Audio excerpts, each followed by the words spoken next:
If you're watching this video, you're probably a creative like me, someone who dreams about making a living from your art.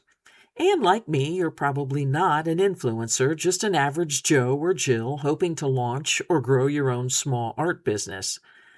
I've listened to a lot of self-reported successful artists explain how to attain this dream, but I'll be honest, I think a lot of their advice is just wrong.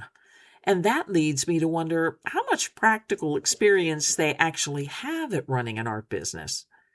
So while I offer the four worst pieces of advice I've ever heard, I'll be working on one of my 2026 Halloween pieces. Let's get started. Bad advice number one. You can and should be a social media star and an artist. I suppose you can try to be both if that's your goal, but where does all that time come from? And maybe that's a really great strategy for those of you who are really well established in the art world, but I'd say that's a small percentage of artists. Personally, I prefer to spend my time making art. My videos are created when I think I've got something valuable enough to share and when I really want to make one. I'm not trying to be an influencer. I just want to make a living selling my paintings, drawings, and prints. And if I can share some practical tips with other artists along the way, that's a bonus. Bad advice number two. You need to create at least one social media post every day and preferably several times a day, or people will immediately forget you. Worse, you'll be shadow banned by the algorithm. I honestly have no idea if shadow banning is even a real thing. I do know that some of my favorite artists sometimes go months between videos, but I still get notices of their new uploads. I still see their posts in my timeline. They don't mysteriously disappear like the Roanoke colony. More to the point, if I were a betting woman, I'd lay odds that most artists don't actually sell anything via social media.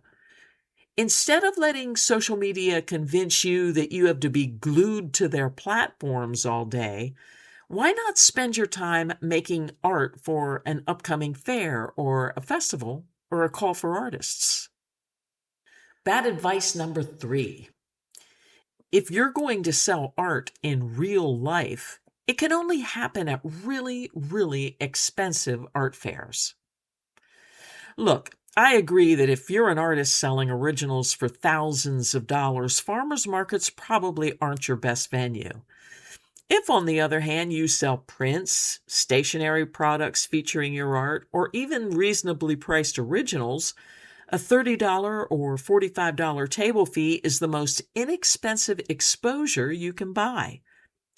If you merchandise your table with care, make your art accessible both in terms of subject matter and price, and present yourself and your inventory in a unique and positive way, odds are good that you're going to sell something.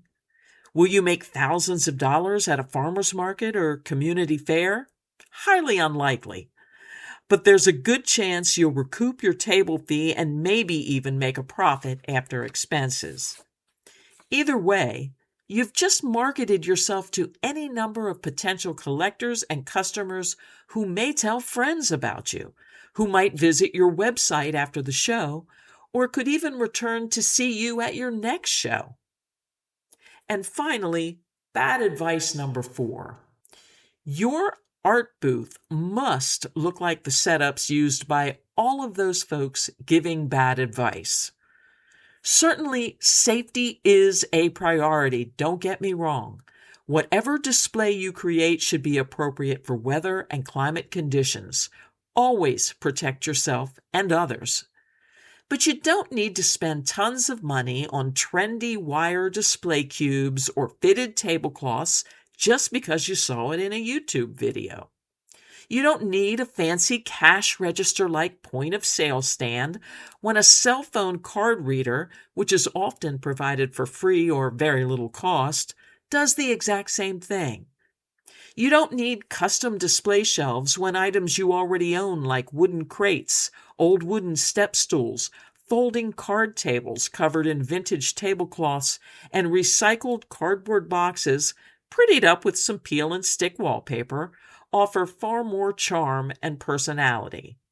And please, if you have other suggestions for making attractive displays on the cheap, share them in the comments. When someone walks into your booth, it should exude cohesiveness and pique the visitor's interest.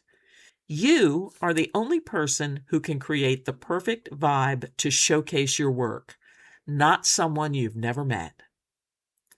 So, I hope these points have helped you identify your priorities and the statement you want to make with your art. I'll be back in a few weeks, so if you like my videos, please comment and subscribe so I know who I'm talking to.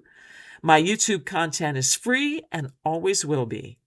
Until next time, be well, be happy, and be kind, especially to yourself.